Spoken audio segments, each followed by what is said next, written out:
अस्सलाम वालेकुम नाजरीन, आप लोग देख रहे हैं ईडी न्यूज़। मैं हूं आपकी मेज़बान हाजरा रऊफ। सियालकोट से अहम खबर शामिल करते हैं। ख्वाजा सफदर मेडिकल कॉलेज में प्रिंसिपल की सीट का तनाज़े ने तूल पकड़ लिया। नए आने वाले प्रिंसिपल ने अदालती अहकामात को भी मानने से इनकार कर दिया। मजीद जानते हैं मेडिकल कॉलेज में मौजूद ईडीएन न्यूज़ की टीम से। मैं इस वक्त principal office Khwaja medical Safdar college में मौजूद हूँ, जहाँ पे दो प्रिंसिपल मेरे साथ मौजूद हैं। एक वक्त में दो प्रिंसिपल, एक जनाब सफदर शाह साहब हैं जो कि गवर्नमेंट की तरफ से न्यू अपॉइंटी हैं, और दूसरे जो उनसे हैं मेरे साथ जो एक साल से यहाँ पे सर्व कर रहे हैं तारक रिहान साहब।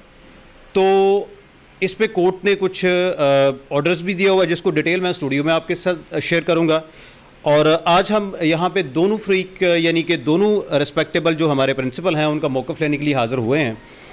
तो कोर्ट के जो ऑर्डर्स हैं ये भी मेरे पास मौजूद हैं और इनकी टेबल पे भी मौजूद हैं जो सफदर अली शाह साहब हैं। हम शॉर्ट सा दोनों साहबान का मौक़िफ़ लेंगे कि सियालकोट के अंदर, हालांकि एक बहुत बड़ा इदारा सियालकोट का नहीं है, ये पाकिस्तान का एक बहुत बड़ा इदारा है मेडिकल कॉलेज, और जहाँ पे बहुत सारे स्टूडेंट्स का स्टेक है, तो इनका क्या मौक़िफ़ है इसके ऊपर। सबसे पहले मैं आपके को लेके चलूँगा जनाब मोहतरम सफदर अली शाह साहब के पास।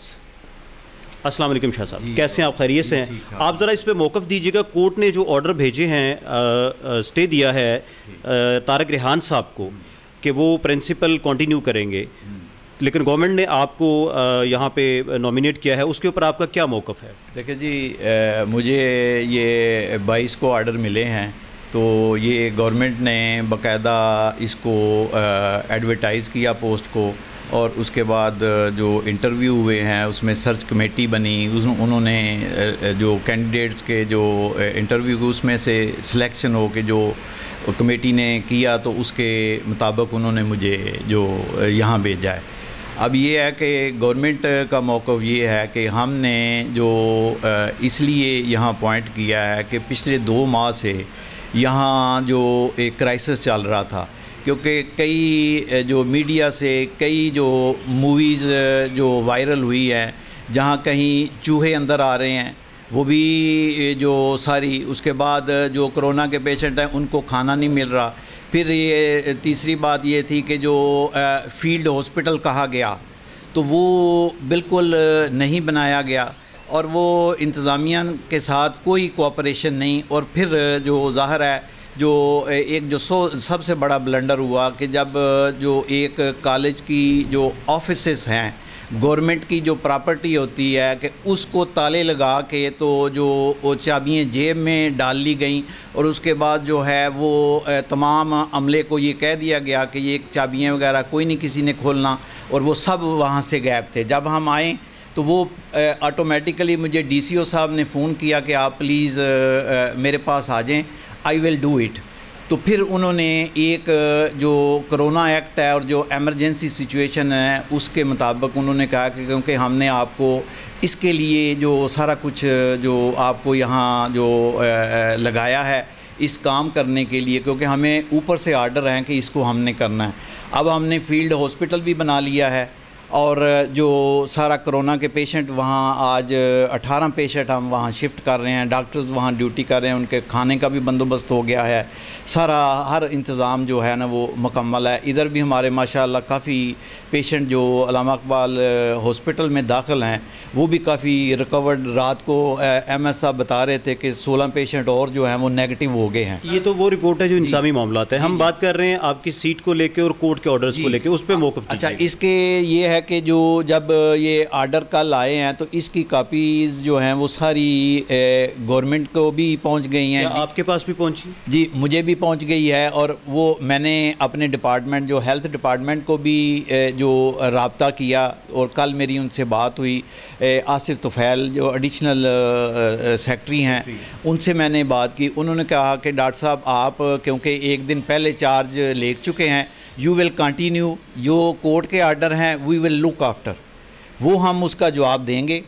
यू विल कीप ऑन, क्योंकि हम इस क्राइसिस में किसी को कोई भी बर्दाश्त नहीं कर सकते। ये स्टैंडिंग आर्डर है क्योंकि 144 लगी हुई है। हम इसमें कोई भी ऐसी एमरजेंसीज जो लॉज हैं वही प्रवेल करते हैं, जो रूटीन के लॉ हैं वो सारे जो है वो ख़त्म हो जाते हैं। इसलिए इस सिचुएशन में फिर जो अनलॉकिंग की गई है वो भी डीएस जो डिप्टी कमिश्नर हैं उन्होंने ये जो एक्ट है उसके मुताबिक जो रिटन आर्डर किए हैं, जो कि एसी कमिश्नर, और ये आर्डर की कापी भी एमएस साहब के पास है जिसके तहत अनलॉक किया गया है, जो कि वो उनकी ज्यूरिसडिक्शन में आता है कि जब ऑफिशियल जो एक बंदे को रोका जाए काम करने के लिए तो उसको जो एडमिनिस्ट्रेशन को वो रिपोर्ट करे और उसके मुताबिक वो जो लॉफुल है उसके मुताबिक किया जाए। तो डीसी साहब इस सारे मामले में ऑन बोर्ड थे? जी ऑन बोर्ड थे। ठीक है, वो थे, कमिश्नर गुजरवाला ऑन बोर्ड थे। उनका भी मुझे रात को फ़ोन आया है जो 9:30, उन्होंने मुझे कहा है कि यू विल कंटिन्यू। तो गवर्नमेंट सारी तो ऑन बोर्ड है अब। और इसमें एक चीज़ सामने आ रही है, कंटेम्प्ट ऑफ कोर्ट की बात हो रही है। कंटेम्प्ट, हाँ, मेरी बात अब उनसे जो इसमें आप भी फ्री हैं, मैं समझता हूँ। हम देखें, हम कोई भी ऐसी काम तो कर नहीं रहे। अब कोर्ट है, कोर्ट रिस्पेक्टेबल है, हम उसको भी ऑनर करते हैं और हेल्थ डिपार्टमेंट ने भी यही कहा है कि हम इसका जवाब दे देंगे। इसमें कोई जो वो ये कंटेम्प्ट का मामला वो कह रहे हैं वो इसका जवाब हम पर है, हमारे शोल्डर पर है। अगर लगती है नहीं लगती इसका हम जवाब दे देंगे बस। जी बहुत शुक्रिया, थैंक यू वेरी मच। ये थे जनाब न्यू पॉइंटी जनाब सफदर अली शाह साहब और Khwaja medical Safdar college, Khwaja medical Safdar college से मैं हूं आपके साथ इंजीनियर अजमल हुसैन आदिल। और मैं चलूँगा अब दूसरे फ्रीक जो हैं जो कि 1 साल से यहाँ पे मौजूद थे, तारक रिहान साहब, कि वो इस पे क्या कहते हैं। तो तारक रिहान साहब का मौक़िफ़ जानने के लिए हम उनके पास हाज़िर होते हैं। अस्सलाम वालेकुम जनाब तारक साहब। तो तारक साहब, आपने मौक़िफ़ सुना सफदर अली शाह साहब का जो कि न्यू पॉइंट है गवर्नमेंट की तरफ से, और सारे मामलात आपके सामने उन्होंने रखे। कोर्ट का ऑर्डर भी है, उनकी टेबल भी पड़ा है, आपके पास भी है, मेरे पास भी मौजूद है।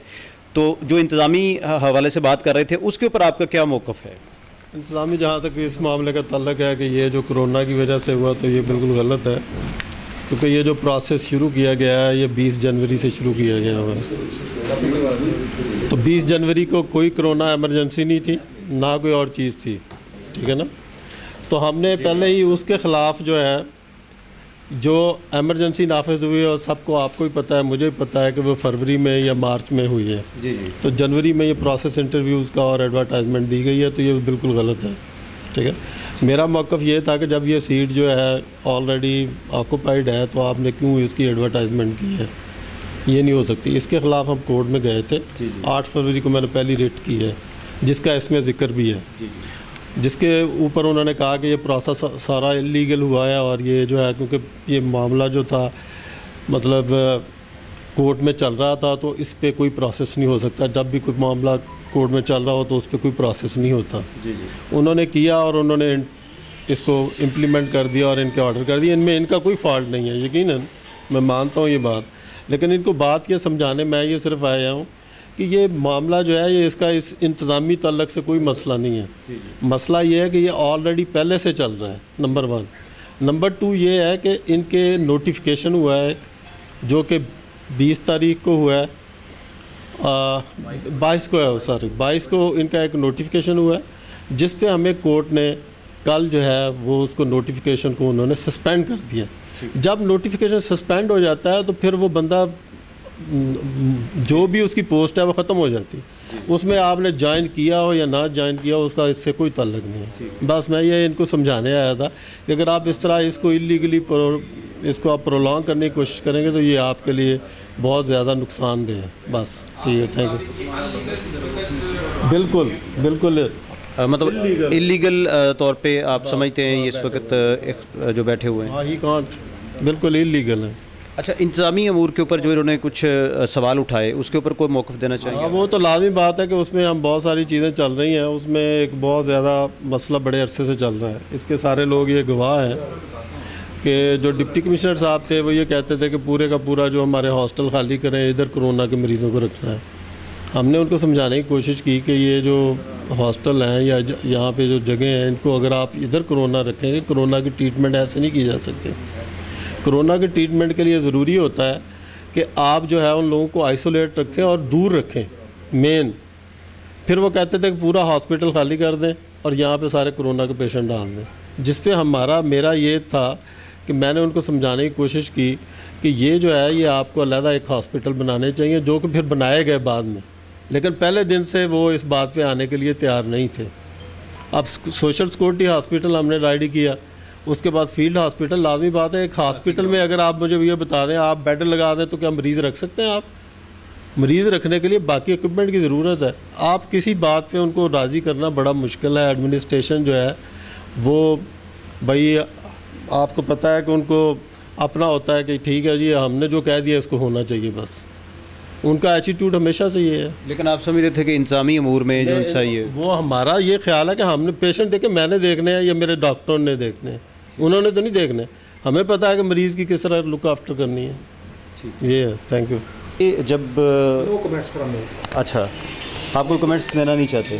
किसी भी मामले में कोई कमेंट्स नहीं देना चाहता। अच्छा, एक ही होते के ऊपर दूसरा अगर कोई बड़च मार हो सकता है, ये नहीं हो सकता। नहीं हो सकता। मैं तो कह रहा हूं दो थे इस कैटेगरी जब सीट एक होगी तो एक बंदा होगा। सर इतना क्रिटिकल माहौल है कि कोरोना वायरस की वबा बहुत ज्यादा जो है वो फैली हुई है, तो इतना बड़ा गवर्नमेंट डिमांड जाएगा तो क्या मैं तो नहीं, देखो ये तो गवर्नमेंट ने ये किया है या मैंने खुद गवर्नमेंट को कहा है।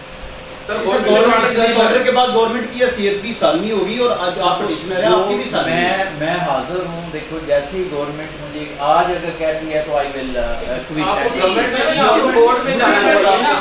डॉक्टर साहब देखें, गवर्नमेंट ने इनको लगाया था। अगर देखो किसी टाइम भी डॉक्टर साहब हैं इधर तो वो इनको अगर वो कहेंगे जी आप जाएं इधर तो क्या वो ये इसको डिसोबे करेंगे?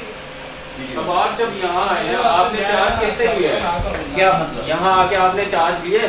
किसी से हैंडिंग ओवर टेकिंग ओवर होती है ना बेटा?